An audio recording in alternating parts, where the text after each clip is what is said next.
I'm Tisha from Adventures in Mommydom, and I'm going to give you a quick idea of why we use Legos in our homeschool. I'm going to flip the camera around so you can see the Legos.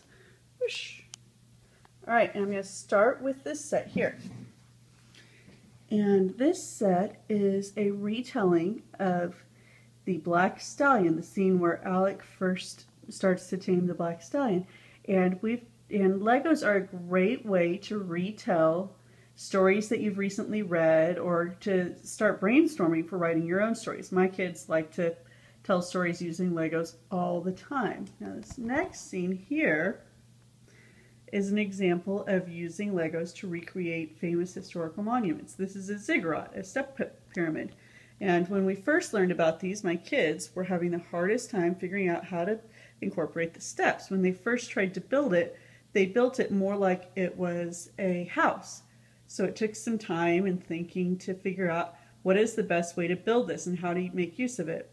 And this next one is probably my kids' favorite way to use Legos. We use them to reenact battles.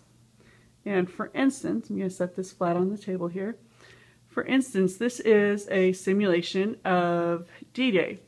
And the Allied forces are coming in on boats, and you can see they aren't real boats, they're just a flat Lego board. And obviously the Allied forces were not really mummies and snake guys and what have you. And that's one of the great joys of Legos. They don't have to be the figures that you're looking for. It can just be whatever figure you want. And the enemy fire is just a pair of wheels in a Lego shape. It doesn't have to be a real cannon or whatever weapon they had. It just has to be something representational. And this helps them get a visual of why it will be hard as your boat is coming up. What is the danger of coming into all of this fire? Because while you're coming in, they have a long period of time where they are able to shoot at you and you can't do anything about it. And this really helps with my kids for them to get a grasp of what's going on. And here is another way that we have used Legos for our history. So back when World War II started, the United States was officially neutral. And the United Kingdom was in a lot of trouble. They didn't have the weapons they needed and they weren't ready for the war. So President Roosevelt came along and said, I've got a deal for you.